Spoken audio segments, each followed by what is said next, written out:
What up, and welcome back to another episode here of the Buffalo Binge. I'm AY, and as always, Mr. Eric Graham is here with me today. How are you, Eric? I'm awesome, man. How are you doing? I'm doing great. You look like you got some sun today, bud. I did, man. Long game, 120-2 today. Yeah. I sweat a lot.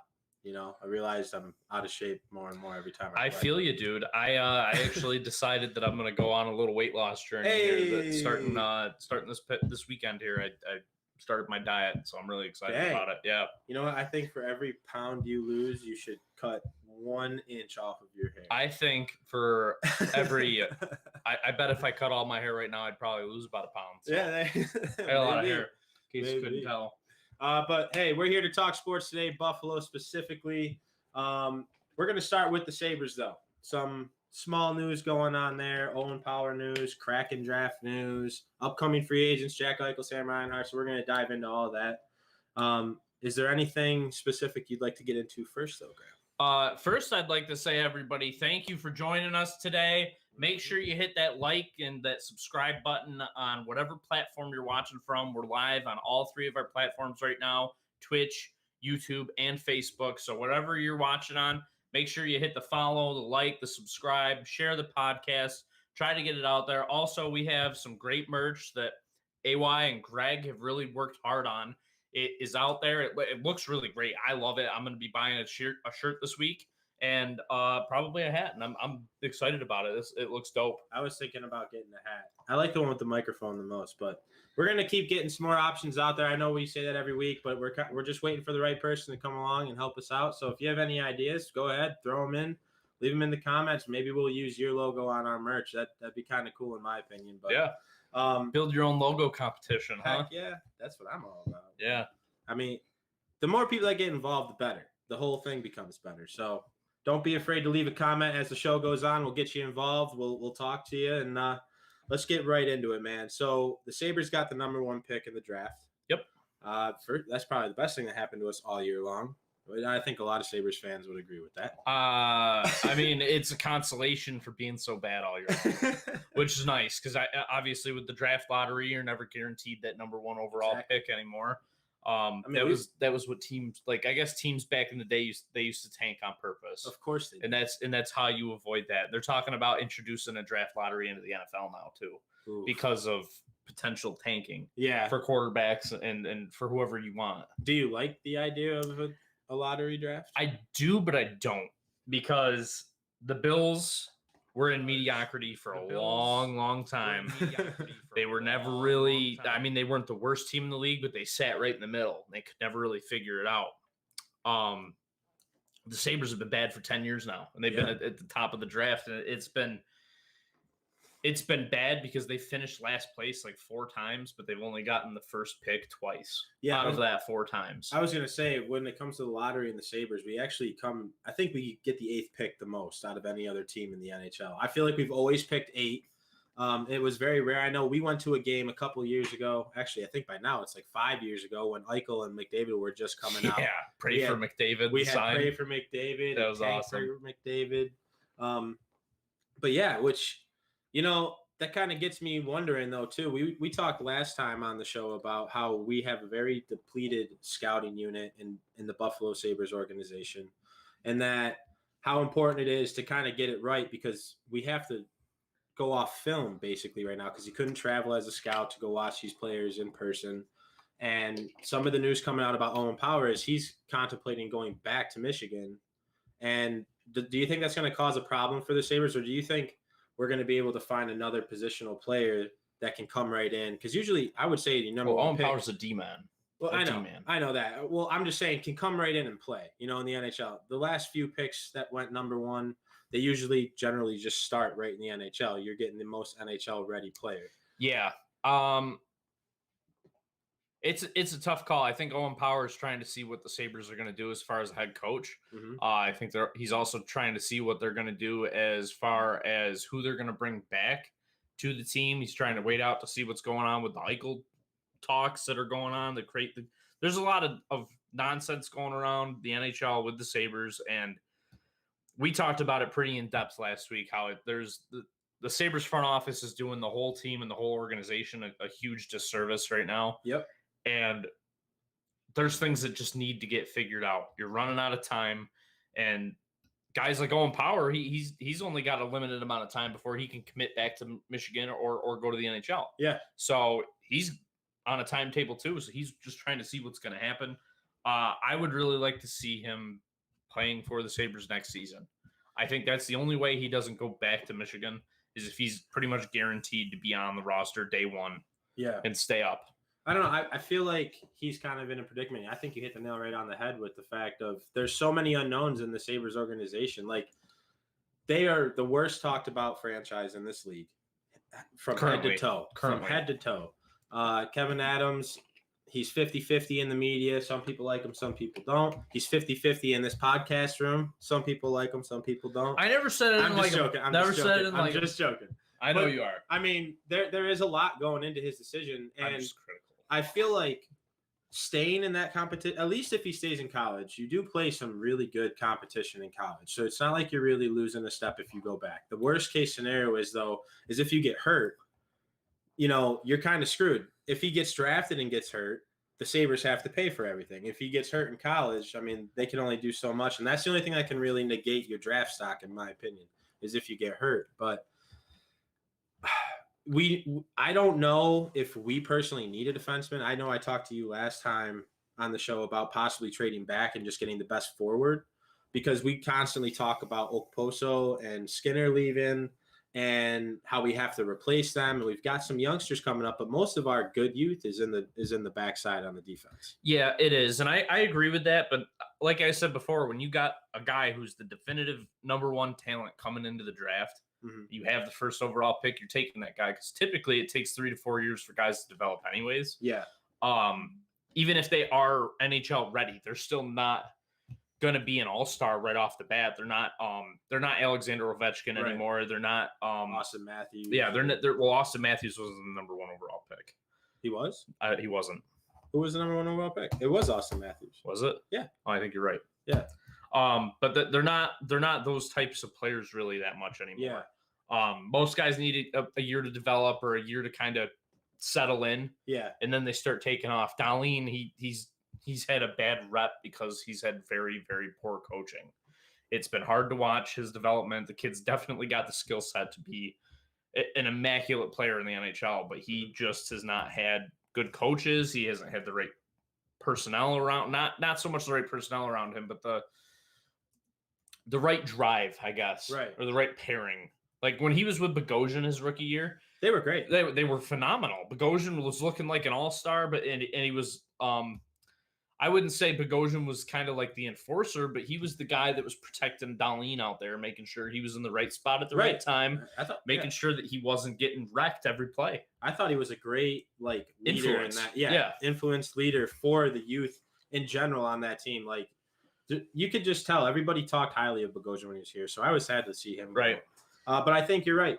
Coaching, I mean, we got to get it right because we've got a lot of youth coming in here. And if the Sabres go the route that the media is talking, the head coach is going to play a pretty pivotal role in the future of this organization, at least for the next 2-3 years, because I don't think a guy comes in here for anything less than that on a contract. I think he's going to try to guarantee himself a couple years because it's like, hey. Well, look at the last 3 coaches. The last 4 coaches you've had. They've all had guaranteed or not guaranteed, but they've all had long-term contracts. Mm-hmm. They don't last. Yeah, but the ownership is getting to a point where they're very impatient because they've been out of the playoffs for so many years.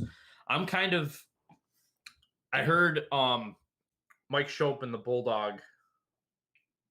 I had to be like a week or 2 ago. Okay. I was just randomly listening to them, and they were talking about how they think the Sabres are at a point where it's time to blow it up and just fully rebuild and just sell what you got. Sell. Yeah. Everything.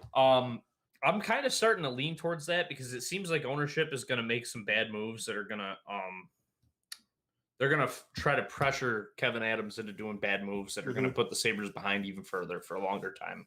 Well, if the option is to start selling, then there was a little trade offer that I saw on Facebook a little while back. I can't remember if it was a beat writer or just somebody else, but it was someone I want to throw by you. And it was, we would swap first round picks with the Kraken. So we would move from 1 to 2. Okay. And then it would force the Kraken to take Jeff Skinner off of our roster and our cap. So that would be part of the condition of the trade is, hey, you need to take Jeff Skinner. You have to take Jeff Skinner. Okay. But we flop ones, you take Jeff Skinner. So I didn't know what you thought about that. So I thought that was a pretty interesting trade in my opinion, because I kind of turned my head to it. You know, it's kind of like, oh, I actually had to think about that one there for a second. You know, I don't totally hate it, but I also don't totally love it, because Jeff Skinner, we've seen it. He has the ability to score 30 goals in a season. Yeah. It's there somewhere. Mm-hmm. I think a lot of the problems this past 2 years have been not being always paired up with Eichel, and Eichel being healthy and Skinner being healthy at the same time, and just an overall drive to want to play the game. Right. Like we know Skinner has the ability. I'm wondering if he gets shipped out of there, if he's automatically like their first line guy, and he's putting up another 40 goals or something. Yeah, like that. Something crazy. That's my biggest fear too. Yeah, that's the only thing that doesn't make that interesting to me. Is there's a reason we paid the guy what we paid him. It's because he scored 30 goals in a season. He hasn't really lived up to his contract yet, which sucks. But there's still a chance that he does. He signed a 7-year deal, I think, or an 8-year deal. I think it was 7 for $9 million a year. Yeah, it was a lot of money. That's what I remember. Yeah, I don't know. I don't know how I'd feel about it. I think I'd rather maybe swap second round picks and force them to take Okposo. I don't know. I think that might be more interesting. Because Okposo's $5.5 million this year. Skinner's $9 million. And if Skinner's going to put up another year, it all depends. I think right now the Sabres are at that standstill because they need a head coach. Right. And they need to figure out who this head coach is going to be able to interact with on the team before the draft comes. Now I'm on your level. Last week you were talking about that it was the importance of just getting this done. We need to find the head coach. And rightfully so, Kevin Adams has to take his time and everything, but it is getting to that time now where your scouts need to start pursuing players that your head coach likes and your GM can agree upon, and who this guy is going to be able to influence in your locker room. I mean, that's the biggest thing moving forward, because if the Sabres do go the route of Schopp and Bulldog and they start selling, well, then you got to have somebody who's good with youth and somebody who's got a lot of patience. If you're going with keeping Jack Eichel and Reinhart and the whole gang here, you got to get somebody to come in here who can drill these guys a new mentality instead of the losing mentality and get hard on them, but hard on them in the right way. And that's why I just think that's the biggest holdup for the Sabres right now is who's going to be the head coach. And I know you heard something about Don Granato. I heard that Don Granato is currently the front runner for the job. Mm-hmm. They also, like we said last week, they interviewed Bruce Boudreau. Yep. They interviewed that Eric Bedard. Eric Bedard and some Trochet. Not Trochet. Yeah. Trochet. Rickard Gromberg, Rick Tochet, and Bruce Boudreau. Yep. Yeah. So I guess Don Granato, the guy that we want to be the head coach, is right now the front runner. And if that's your decision at this point, what does that tell you though? It tells me that Kevin Adams is not trigger happy. He's definitely trigger shy on this one. He wants to get it right. But he needs to make a decision, and it needs to be now. He's running out of time. The draft isn't that far away. You got to start making some moves to building this front office back into a powerhouse like it was back in the mid 2000s and the late 90s. Mm-hmm. It's got to be. You got to start building from within, not so much with the players, but with your core of your front office. We saw it with the Bills. They did it with Brandon Beane, Sean McDermott. You got your brand new GM and your brand new head coach. Let's go. It's time. It's time.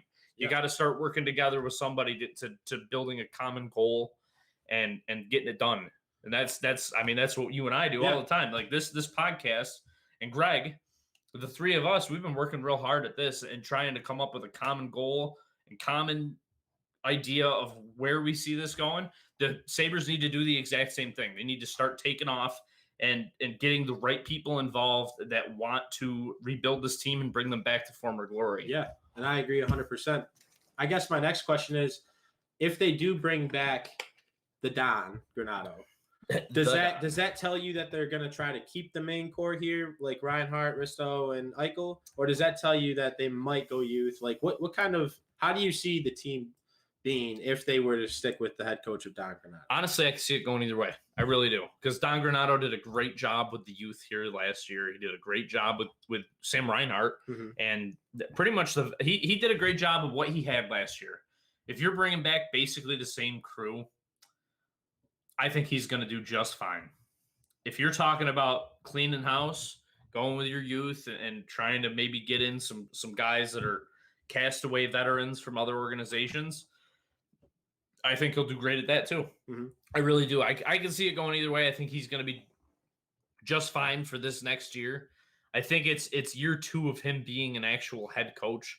So full season too. Yeah, so after next season, I think year 2, you're starting to look at him like, okay, what this is what we got, and this is what we're going to work with, and this is where we're going. This is the vision. Yeah. Well, the one thing we can agree upon too is he's kind of got the Sabres price tag on him too. Yes, he does. So everybody in the building would be happy in the front office at least because of his price tag. But yeah, I think he's not going to demand like a crazy contract, right? But he'll still get paid fairly, I would say. Yeah. I mean, you're still the head coach of an NHL team. Yeah. But the Sabres have shown that they're pretty strict when it comes to their money, and rightfully so. They stink and they're not selling a lot of stuff, so they got to get strict and figure out how to put money in avenues to create more so that they can start. Well, that's the other thing I'm worried about is if you trade Eichel, you lose that little bit of revenue stream that you do have for merchandise. Because nobody really wants to buy any other merchandise other than Eichel and Reinhart and sometimes just Alainen and Dahlin. But see, that's where I could see the flip coming, where we just sell everything. Because I feel like the fan base right now is almost – they're 50-50 yeah, on they're Eichel. split. They're 50-50 on Risto. They're 50-50 on basically everything happening with the Sabres. I think the only thing that they can agree upon is that they want Sam Reinhart back. Yes. I think that is honestly, yeah. Because all the Jack Eichel news I'm hearing on like fan websites and all that stuff, it really is like 50-50. You'll scroll every other guy and it's keep them or sell them. I don't know though. Well, the other thing that's really interesting that's coming up too is you got free agency. Yeah. So going back to the head coaching search, you need to get a guy in here so that way he can start looking at, okay, these are the free agents that I want, and these are the guys that I want you to start targeting, Mr. Adams. And Adams, if Don Granato is your guy and he's your guy, just get him right now so that way you guys can start looking at these lists. Okay. We don't know if this guy's going to re-sign or not, but if he doesn't, this is what I have him priced at, is Kevin Adams. Oh, okay. Well, I don't really like his game, or I don't really like his style of play, or I don't really like how sometimes he looks lackadaisical on the ice, or, hey, he doesn't have a great offensive mind for the game, or his defensive mind is not great.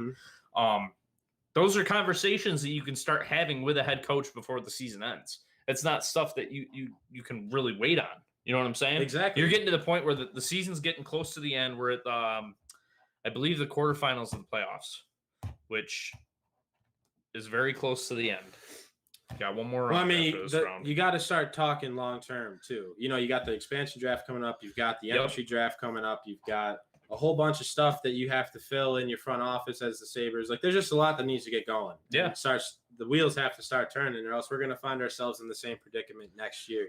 You also just for coming up with game plan's sake, if you're cleaning house, then you don't really need to worry about who's the upcoming free agents. You get what you can get. You're basically scraping the bottom of the barrel again next year because you're in rebuild mode. Exactly. And if you're not, and if you're going to try to put a roster together to be more than competitive and you want to try to make a push at the playoffs, that's the time. These are the things that you need to start talking about at this time before the season's even over, and you need to get your head coach in there so he can have his say. Not so much that he's going to be heard, but that, you know what I'm saying? The conversations need to be had. Okay, is this a guy that you're interested in? If not, why? And Kevin Adams ultimately has the final decision on everything, but at least he's going to take some kind of input, which is what we've seen from him so far, is that he likes the input from others because he's very unfamiliar with the job still. He's learning every day, which is great, but I don't know. I think that it's getting to be. I think it's hard to get the head coach too, because the Sabres also have to sell the head coach on what they're doing with Jack Eichel. Right. So the head coaches are waiting on the Sabres to figure some stuff out.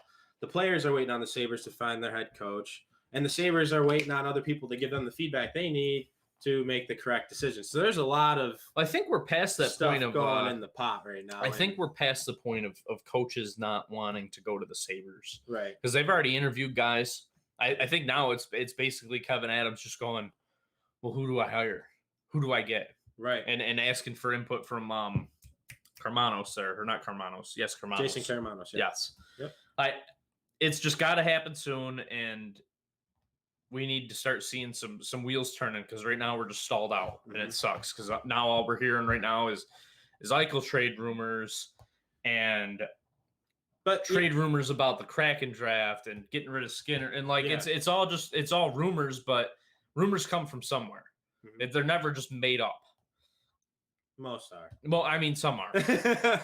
We make them up all the time. We're crazy like that. We like to speculate. But like you were saying though, with team popularity, I feel like the youth showed really well at the end of the season. I've said that a lot, but if they were to sell everything and the jersey sales and stuff, I think people would start buying Cousins and Yoki Harus and I think Dylan Cousins jerseys would go through the freaking roof. Yeah, they would. Especially if you get rid of Eichel, they're going to the moon. They're Dogecoin. They're going to the moon.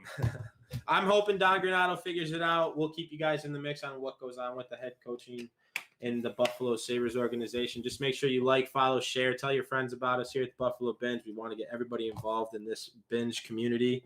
It's a great time. And if you have any comments, make sure you're leaving them down there so we can get you involved in the conversation. One person we didn't introduce that I'm kind of salty we didn't do was we didn't let Greg come up on the show and wave to everybody. Greg, will you appear? Greg, let the people know you're here. Greg is responsible for everything you see on our screens every time the slide switches and whatnot. That is Greg doing it for us. He is our producer, and we enjoy having him around here. And he's a cute little guy. So leave a like for Greg. Tell him his beard looks phenomenal when he does pop up. It's all in the beard, man. It's all in the beard. But okay, upcoming free agents. Taylor Hall, Graham. Nah, we tried that once. It didn't last. There's a couple that are interesting to me. I'm telling you right now, Doogie Hamilton. I've always been Dougie. Yeah, Doogie. Is he Doogie Howser? Yeah, Doogie. No, I'm not a big fan of Dougie Hamilton. There's actually a lot of guys. You know, as I'm looking at this list, there's actually quite a bit. Adam Larson, Kyle Palmieri. I know you like him. Yep. I'll tell you what, dude. Jaden Schwartz out of the Blues. I like him a lot. Too old. I said, man, it all depends on what the Sabres are planning on doing. If they're planning on blowing everything up and rebuilding, Jaden Schwartz ain't a guy. A lot of these top 29. free agents. Yeah, he's pretty young. Ryan Nugent-Hopkins, 28. After 20, it's 28 is pretty much the cutoff for large. For real, large extensions. Yeah. All right. Brandon Saad too. There's a lot of names on here that are very interesting. Gabriel Landeskog is interesting to me. Yes, he is. Maybe not for the price tag he's going to demand, because he is going to demand a large price tag. Nugent Hopkins, we've been talking about trading for Nugent Hopkins for years now, Sabres fans. Tuukka Rask is an interesting. See, I think this is where you got to bring in at least two veterans though who are productive, because if you are gonna, you got to. I think if I'm picking two veterans that are going to be productive, I'm picking Thomas Tatar, because he's a guy that's bounced around the league. He's not super expensive, and he produces pretty well. Okay. Another guy I would really like to see is Kyle Palmieri, because he's been on bad Devils teams. He's been in a losing culture already. Okay. So it's something that he can get used to again, maybe. Okay. Also, he's definitely a goal scorer, a points getter. He's a guy that can change the game if you have the right guys around him. Right. He's averaged 30 goals per 82 games in his first 5 seasons. Okay. That's Kyle Palmieri's big deal. So he averages 30 goals in 82 games per first 5. Okay. I see. I'm looking for more of like a Zibanejad-esque style player. I like the really aggressive centers. You're not getting I'm that not free saying, agency. I don't want the production of Zibanejad. I want the play style of Zibanejad. I want the guy who's not afraid to go right up into the offensive boards, set up plays, make plays happen. Like Zibanejad, in my opinion, is a top 5 center. I love everything he does in hockey and how he plays hockey, because he just creates his own opportunity the whole entire time. He can score goals, make plays, assists. His effort alone is responsible for a lot of goals that the Rangers score, let alone his actual play ability and what he can do with the stick and the puck. I mean, just his effort wins games for the Rangers, and that's the kind of player I want. It's kind of like Evgeny Malkin too. Like those guys, they're not afraid to thump you down in the zone. They know how to shoot a little bit. They just have a different drive for the NHL. And I want to see that because those guys, they're not the fastest dudes in the league, but you can definitely tell when you watch them that they're the hardest working dudes on the ice right now. I really don't think you're going to find that in a free agent, especially one that's coming to Buffalo. I think that's the kind of thing that you got to build in-house. I guess Dylan Cousins is the closest thing to that we're probably going to get. It'd have to be a grinder-esque style player, I'm saying then. Yeah, I don't know, man. I don't feel like we really have it. Especially if we keep the lineup we have. I mean, when's the last time we honestly had a very Cousins? Yeah. I would say Dylan Cousins is trying to build into that role. He could too. I really think he could. The kid's got he's got a lot of talent. And he's got a lot of upside. Him putting on a few more pounds might not hurt him at all. Obviously, the kid played phenomenal when he was healthy this year. Yeah, and he definitely needs to grow. Is what I was getting at. I'm sorry. I'm blanking because I'm thinking about who's out there, who's going to be out there in free agency that you're thinking about. Another guy, maybe Ryan Getzlaf, but he's too old. He's at the tail end of his career. He ain't going to be playing like that. Depending on what he's got left in the tank, I'm all about Nick Foligno. I like his play style too. Nick Foligno is a grinder, but I don't see him coming to Buffalo. I see him trying to get a Stanley Cup. Yep. Yeah, that makes sense. Yeah. Mike Hoffman even. No. I mean, get a sniper in here. Not interested. I don't know. I don't like Mike Hoffman. How do you say this guy's name? Ryan Zingle? Is that how you say it? I like his play style too. Yes. The Zingle? Do you add the D with him? No, it's silent. Zingle. Yeah, I mean, there's a lot of options that the Sabres are going to have. I mean, Paul Stastny's out. There's guys that are old that are out there. If you're trying to rebuild, you're trying to go for youth, and you're going to bring in a couple veteran guys. Yeah. I don't hate the idea of Getzlaf. I don't hate the idea of Stastny. It all depends on what the Sabres are really trying to accomplish here. Mm-hmm. What are they looking for? What do they need type of deal?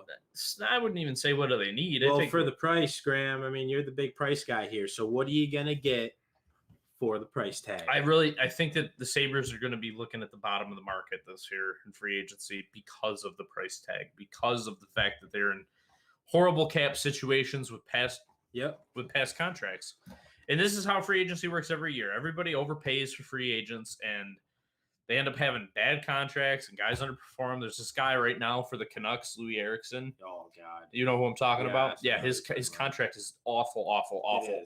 And the guy just put up like 5 points this year on year 2 of his contract. Talk about trying to get the Kraken to take somebody. If they could sell Louis Eriksson, that'd be just fine. But let us know what you guys think. Free agents. We'll probably be touching the free agent category for the Sabres weekly, just kind of dabbling in it. We might not spend too much time on it, but if you leave a comment of a player you think we should go after, we'll definitely consider it. We'll bring it up here on the show. Derek Brassard is on this list. Dude, I know. I like Derek Brassard. I don't hate Derek Brassard. I like he's another center who just does everything right. I don't know. He's a quiet guy. You don't have to pay him a lot, but again, let us know what you think about who the Sabres should be bringing in, maybe head coach candidates. We'd love to hear your opinion. We're going to move right into the Buffalo Bills, though. I'm kind of sad because I live closer to Rochester than I do Buffalo. Actually, now I think I might actually be closer to Buffalo, but I'm so used to going to St. John Fisher to watch the Bills, and they're not going again this year. Yep, 2 years in a row. And a lot of people actually go to that. I feel like a lot of fans around the country would be pretty surprised at how many Bills fans actually show up at like 2:30 in the afternoon to go watch the Bills. It's crazy. They have ticketed practices for a reason because if you don't have ticketed practices, if you have it fully open, it's packed. It's a zoo.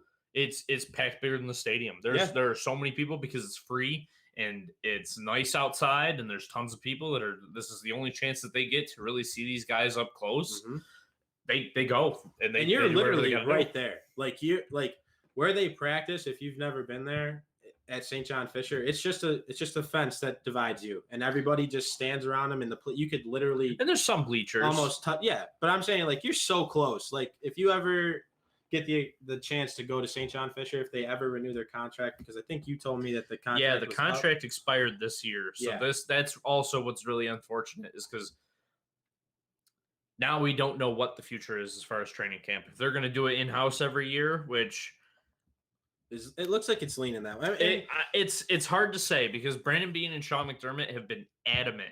They love going away to camp. They love getting the camaraderie that they can get by going away, forcing these guys to actually interact with each other and not go home and interact with their families and friends, and forcing these guys to become more of a unit and a family by keeping them there 6 days a week. Yeah.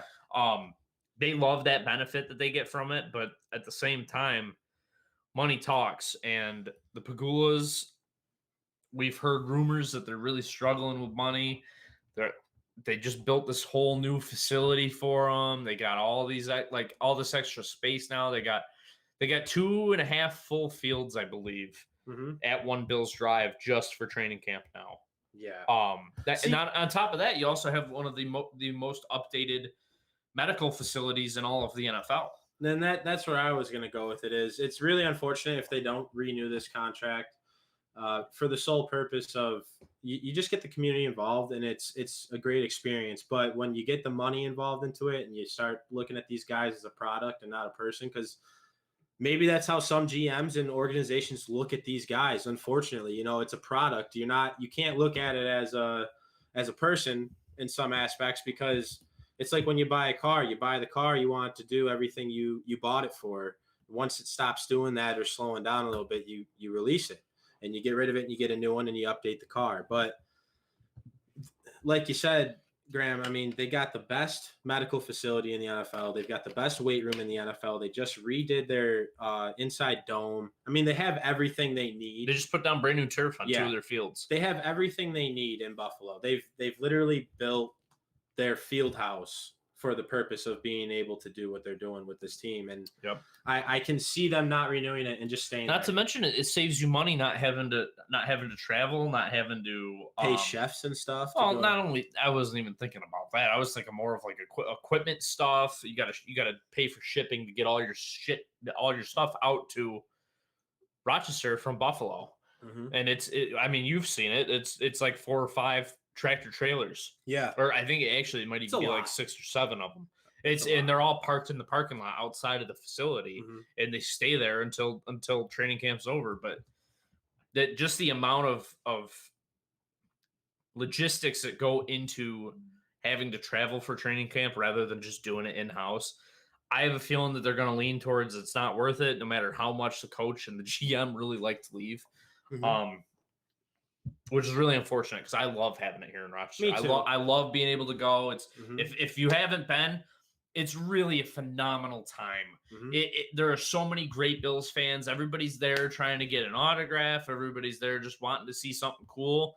You try to pick out your favorite guy or your long shot. I remember we watched Rod Streeter a couple years ago at Bills camp, and he was making catches that were just immaculate. And we were rooting for him all through the preseason, trying to get him on this team. We were all excited about it because he looked really good. There's always the training. Yeah, you fall in love with these guys, especially when you're up close to them. It's not just watching them on TV at that point. You're up close and you're like, dude, that guy can ball. I mean, I've been going to Buffalo Bills training camps in St. John Fisher since I was 12 years old. So it's something that I would definitely miss that if they stop coming here, because it really is a great time. It was. Do you think they're going to renew the contract? I think they will, for the sole purpose of what you said.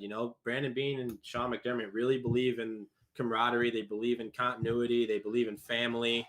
And going away, I remember when Harrison Phillips was first actually signed to the Buffalo Bills, he talked about how that experience of going to St. John Fisher got him closer with his teammates a lot faster, because they were just playing cards. They were playing video games. And there's nowhere else to go. You can't just leave. I mean, if they leave, they have to all take a bus to go wherever they're going. It's not like you can just leave individually.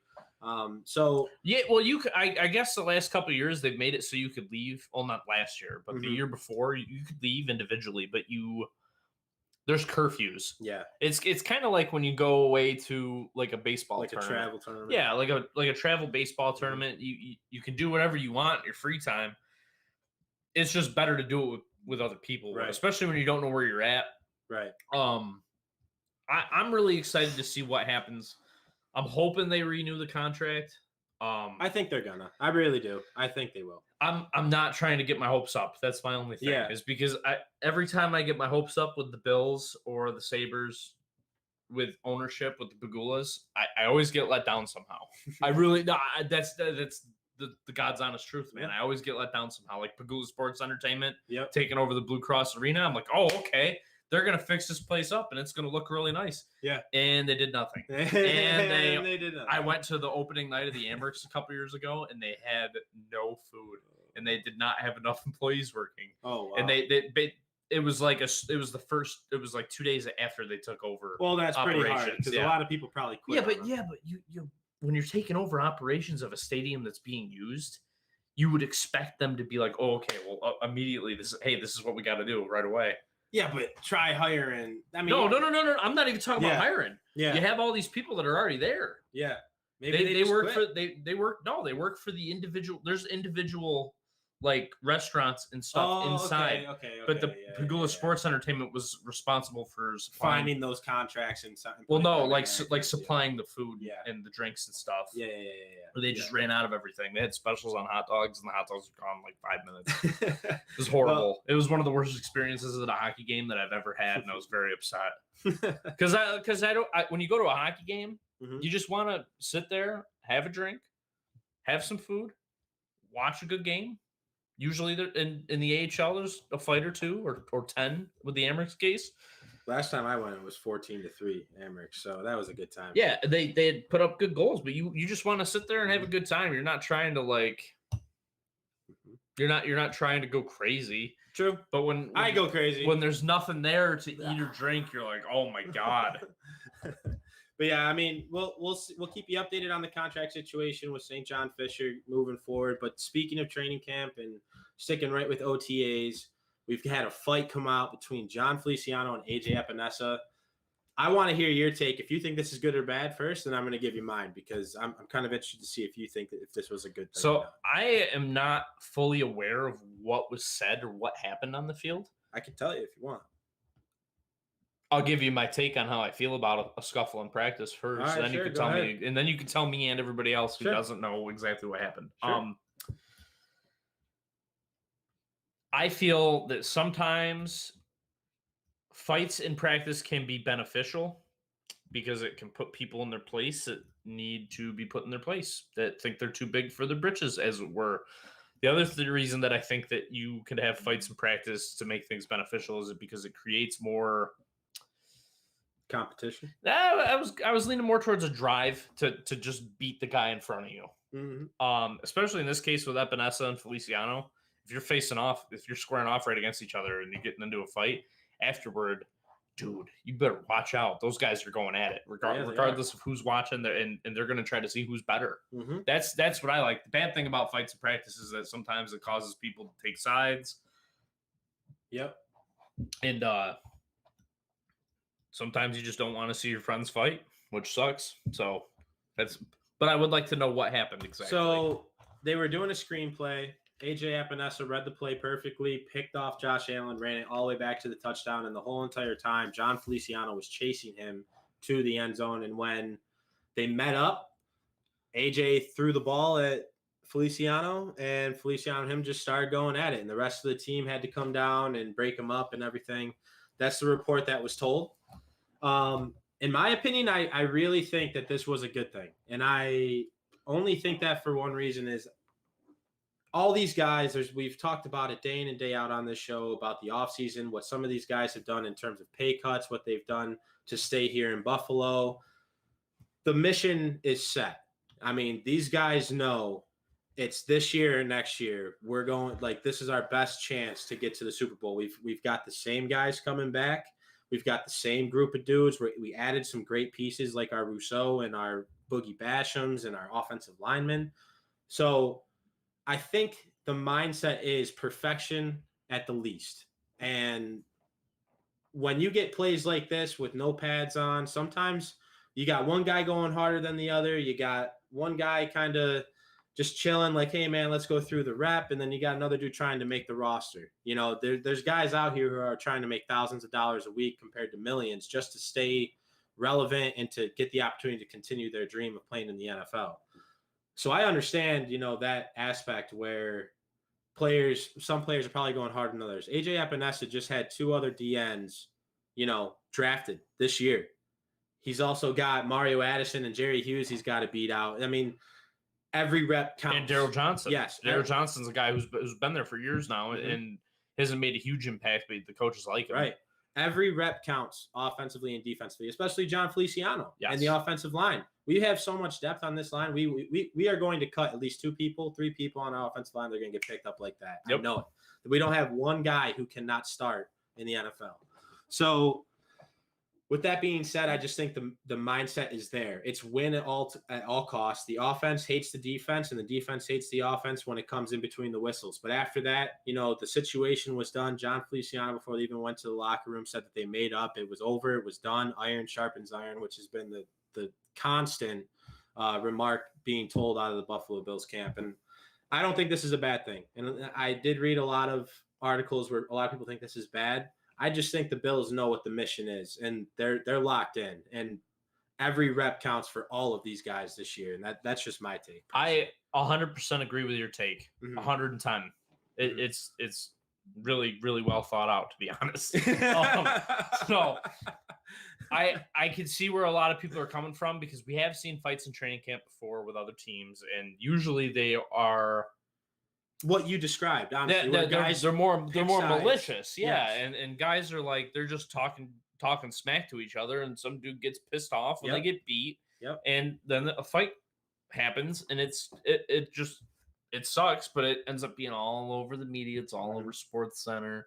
It's all over NFL Network. Oh, the Eagles had a brawl at practice today, or oh, the Cowboys.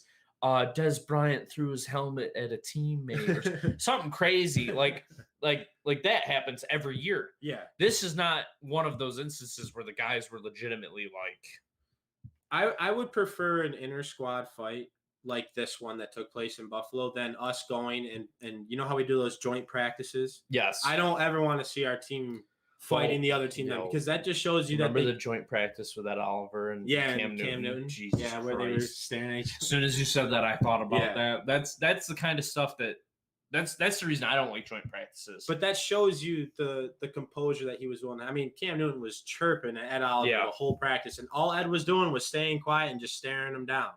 And then when the joint practices were done, they asked him, Ed, how do you feel about it? He goes, I just want to get number one to the ground. Like, he was going to let his game speak for itself. Yeah. So that's what I like to see in terms of that. When it comes to, if we're going to fight, I'd rather be in a squad, because it just tells me some guys are going really hard right now. And the mindset is, I could lose my job any rep. So I got to be perfect every time right now. And that's what the Bills culture has set up. Brandon Beane got an award, not for being the best GM in the NFL, because I think the product he's putting out on the field in the last 3 years has been phenomenal. But something he's doing better than our other GM, Kevin Adams, at the moment is making the media happy. And the media basically told him, hey, you're the real MVP of media relations for GMs. Yeah, they basically gave him GM of the year for like media relations. And being – it had something to do with access to the players and personnel in the organization. Mm-hmm. He won some award from the media, but I don't know. Because it's basically just like, oh, hey, you're doing a great job. Thanks for answering our questions. It's basically the media getting down on their knees and being like, yo, Brandon, whip it out. We are all about you, bro. Wow. That is an analogy of a lifetime right there. That is a. That's what the media is doing, dude. I didn't want to see that. The media is down on their knees, sucking his. Yeah. No. I don't want to hear it. I can't even picture that. I don't even want to. But yeah, Brandon Beane comes out, makes the media happy. Maybe Kevin Adams should give him a call, figure out, hey man, how do I do this a little better? I wonder if Kevin Adams has talked to Brandon Beane at all. Because Sean McDermott, when he came to Buffalo, he was known for calling a lot of people for advice. Brandon Beane, but that was within the NFL. Yeah.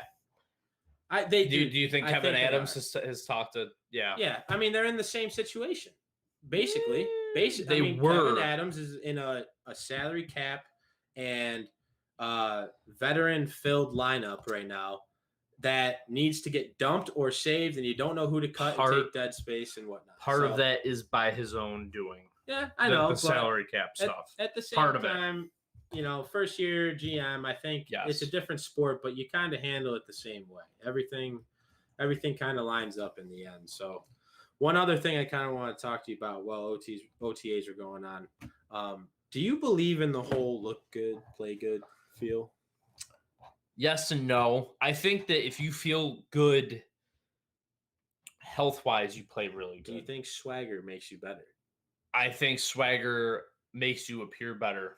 Do you know what I'm saying? Like, Yeah, I'm not a huge believer in swag out there on the field because I've seen dudes that have tons of swag, and guys that think that they are just hot shit their whole lives, and then they just suck.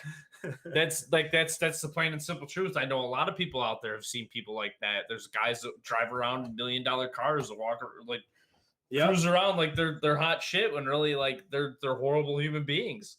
That's just how it happens. That's just the way it is. It doesn't make you any better or any worse than anybody else. Certain people swag just comes with their game. Mm-hmm. You know what I'm saying? Yeah. Josh Allen is one of them. Josh Allen has the confidence that he gets from his game and how his game progresses from game to game and year to year so far. The way that his confidence is going up, the more swag he has, which is totally acceptable. That's the kind of swag I'm all about. Mm-hmm. The guys that show up that have swag immediately that haven't proven anything are the dudes I'm like, okay, bro, like take it easy. There's always let's roll it back real quick. When I was playing college baseball, there was always that one kid who had the too thin sweatbands here and then would have the big thick one on his wrist, and you saw maybe a quarter of his arm on both upside down sunglasses on his brim of his hat, and two batting glove in each pocket. Had black eye black smeared all over his face. His name was Alex Yarden. His pant legs underneath his like spiked onto his cleats. Yeah, dude. Just to get off track for a quick second, I had swag like that too, so it's this men's league I'm in. The first game I went to, because usually I wear one whole arm sleeve and a wristband, and I'll have my chain out because why the hell not? I'm playing ball again because I'm swagging. And next thing I show up and I'm like, man, I'm the only one wearing a wristband. And then I even looked worse because I'm the only one wearing a sleeve. And then I got my chain out. Nobody has a necklace. I'm like, man, I'm a douche right now. Yeah, you're that guy in the league right now. The guy that hasn't proven anything and shows up like, hey, I'm a ball. I went 5 for 5 today. All right, I proved something today. 20-2 is no joke. But so anyway, back to Josh. You gotta start doing better on the ball. But that's another point. Back to Josh Allen though. Not only are we going to talk about his swag a little bit here, because I think the visor looks awesome on this guy, and I think it brings him that swag factor. And we've seen Kyler Murray wear the visor. We've seen Justin Herbert wear the visor. Josh will always wear it in practice, but never in a game. So I'm hoping he kind of takes it to the game because he looks like a baller with it on. Man. So he was interviewed on I don't remember if it was Pat McAfee's podcast or if it was somebody else's podcast from Feliciano was on McAfee. No, so Josh Allen's been on there too. He was on there? Yeah. All right. Maybe it was, how they've been like randomly calling players sometimes live on the podcast. I think somebody randomly called Josh Allen, was like, yo, what's the deal with the visor? Are you wearing that in a game? And he's like, nah, man, that's just for practice. I've thought about doing it in a game, but I don't think so. Yeah. He goes, I think that's too much for me. Too much for me. Which, you know what, man? Josh Allen could 100% could pull it off. I would the be one all he's about got in practice is sick. It's like red, sky amber, blue, and stuff. I don't know. No, I saw the red one, dude. The red one was like. I saw a sky blue one, and I'm like, damn, that's fresh looking. But he also got there was some event going on with Jim Kelly, Harrison Phillips, and Josh Allen, and they said something. It was like a passing of a torch for the two quarterbacks. Well, so I don't know if it was an event, but I know that Jim Kelly and Josh Allen, they talk pretty frequently, and they got together and did some shooting with Harrison Phillips. They shot clay pigeons. Oh, okay. Okay. But actually, yesterday, the Bills did like their own little training camp thing. Not really training camp. They brought in a bunch of people with disabilities and did like a little camp at the Bills Stadium for 200 kids. Yeah. That's pretty awesome. And it was sponsored by Harrison Phillips. Harrison Phillips does all that stuff with Play 60 and what's the other NFL thing for children? I don't know. He's like the Bills Man of the Year every year. Yeah. You know what I mean? He's their guy for all their charity stuff. He's the guy that does everything in the community. Harrison Phillips is a great human being. Definitely the guy's awesome. He's definitely somebody, we've talked about being on the chopping block too, but Yeah, which sucks. I really don't want him to be. I think it's going to be more of a cap situation along our D line as to who gets cut, and Harrison is not in that scenario right now. So I just thought it was cool to see Jim Kelly though pass on the torch. It was a football, and everybody just claimed it was Jim Kelly saying, "Hey man, you're the next best QB in Buffalo. You're going to be Mr. Relevant, and you're going to take my name over." Well, I guess Jim Kelly was trying, like when he was signing the football, he was trying to come up with some like little catchphrase or fancy thing to say, like a symbolic thing. Yeah. And he couldn't think of anything. And then somebody was like, "Oh, here's the passing of the torch." And he was like, "Dude, that's better than anything I would have come up with." Yeah. Or something like it was something along the lines of, "Oh, I don't need to write anything. It's just symbolic enough, the passing of the torch." Mm-hmm. I thought that was a very cool photo. It's Jim Kelly will always be beloved by Bills fans. Absolutely. He will always be the best quarterback that this franchise has ever seen, regardless of how Josh Allen does. I see. I know. I'm serious. I think if Josh Allen wins a Super Bowl, he will surpass. If Josh Allen wins a Super Bowl, the argument now becomes which is more important: winning a Super Bowl or taking your team to 4 straight Super Bowls, which has never been done by anybody else but Jim Kelly. So. 111. Do you know what I'm saying? It's not just Jim Kelly though, but I mean, yeah. As far as quarterbacks go, it's only. I don't know. I think if there's no other quarterback in the NFL history that's ever done that. The point to play football in the National Football League is to win the trophy. So yes, if Josh Allen wins that trophy, I think he's better. And I want the outside take of Greg real quick on that one. Greg, how do you play out that situation? Is Jim Kelly the lifelong beloved QB of Bills history if Josh Allen wins the Super Bowl? One Super Bowl, so we'll do it this way. He goes on. You guys go 15-3 or whatever this year, right? 18 games, 17 games now. 15-2. Yep. Go to the Super Bowl, win the Super Bowl. That very moment, no. Okay. Only because his career is still too young. All right. But a Super Bowl doesn't negate I don't know. I'm taking a new take right now because now I hate my take because now that Greg has put it that way and the way that you phrased it to him, Josh Allen will automatically become a legend in Buffalo. Oh, yeah. In Buffalo sports. He will the Bills and the Sabres have both never won a championship. Mm-hmm. If they win a championship in either sport, whoever the captain or the quarterback is automatically he will make his place on forever. Buffalo's Mount Rushmore, no doubt. Yes. Like no doubt. Probably. Top four players to play in Buffalo, no doubt. One Super Bowl will get him there. Yeah. But I agree. To surpass the impact that Kelly had on the Buffalo area, because I think that's more important than him playing. Because honestly, yes, he made the 4 Super Bowls. That's incredible, fantastic. He's the only one who's done that. But I think what Jim Kelly was is for the Buffalo area means more than the Super Bowl runs. True. Well, he wasn't always that guy. Even not always, but and I'm talking about even after the cancer and everything, beating the cancer and everything like that. I think that's more so his. Honestly, I'd argue that that's more so his impact on the Buffalo area just as much as those 4 Super Bowl runs. He does have that impact.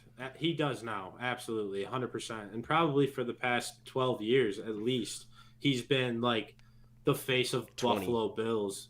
For 20 years. It's 2021, man. It's I know. It goes by like that. Actually, it's probably closer to 30 years now. 30 years. 25 years. He's just been that guy because of what he did for us, and Greg said, in the community, he's been awesome. I mean, he's had a lot of hard times. Yeah. The guy, and a lot of fans can understand. He lost a son. Yep. He had cancer. There's a lot of things that are going on that make this dude you want to root for him with everything that you got. Yeah. So Jim Kelly is a guy that will forever be beloved by Bills fans. I always feel like he's always going to be the top of the list. Yeah. I don't think. Oh, he'll definitely be up at the top. I don't think that Josh Allen will ever surpass him. Is the point I was trying to make. Okay. For impact, Josh Allen will definitely be. So Graham, are you saying for impact on the community, including football, or are you saying strictly football? I'm saying as far as the fan base goes, with the community and with what he's accomplished in football. It's going to be hard. Purely football, I think a Super Bowl. I mean, a Super Bowl win. I don't know if that makes him the best QB, like strictly football best QB. I think he's only suffering from the short career so far. I think by the end he easily will be the best quarterback to play in Buffalo. I agree, 100%. That's just something I want to hear from you guys. Does one Super Bowl surpass the legendary status of Jim Kelly of 4 straight Super Bowls? We want to know your take because I think that's the best question we've had all month, honestly. I came up with that off the top. Good job, man. Like an idiot. The light came on. Like an idiot savant. We turned on the switch today for Grant. We definitely want to get your opinions. Make sure you like, share, follow, tell your friends. Let's grow this Binge community. Check out our merch that Greg has done such a great job with in terms of being able to get the product out and available for you to order. It'll come right to your house. It's not even going to go through us. So I'm thinking 3 to 4 business days, you'll have whatever you want. I know I'm getting the hat. Graham's talking about some T-shirts and a hat. They're a little behind because they're dealing with COVID restrictions and all that still. So it's more like 5 to 7, just to let you guys know. Yeah, that's fine. It's a bunch of bully. But anyway, like I said, like, share, follow. Let us know your comments on today's show. What do you want for free agents in the Buffalo Sabres? What are you thinking about this Josh Allen, Jim Kelly question? Is Josh Allen's 1 Super Bowl going to surpass the legendary status of Jim Kelly here in Buffalo from 4 straight Super Bowl appearances? Graham, do you have anything for the people before we let them? Yeah. Everybody, thank you for tuning into today's episode. Like AY said, make sure you do all those things that we love to hear. And if you guys have any ideas on things that we could do better, we want to be better for you every single week. We want this show to just be where you go to escape from reality and talk about Buffalo sports. That's what we do every week, and we love it. And we want to be the best version of ourselves for you. And we want you guys to be involved, and we want you to feel involved. So we want to know what you guys think we can do better at, what we can change, what you'd like us to talk about also week to week. If you guys want to chime in, that would be phenomenal. Yeah, that's what I'm looking forward to from the fans out there. And thank you all for tuning in. It's been a phenomenal week, and I had a great time with you guys today. Absolutely. It was another happy Sunday. Greg, you have anything you'd like to say to the people before we let them walk? All right. Hey, like Graham said, if there's something throughout the week that you want us to talk about, leave a comment. We will touch base with that subject the next episode. Enjoy the weather. And as always, binge on.